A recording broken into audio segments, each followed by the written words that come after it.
Hello বন্ধুরা, কেমন আছেন? আশা করি অনেক ভালো আছেন। আমিও অনেক অনেক ভালো।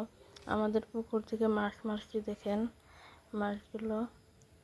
এই একগুলা ভাজি বানাবো আর এগুলো লাউ দিয়ে রান্না করবো, কাঁচা কষাই আর কি।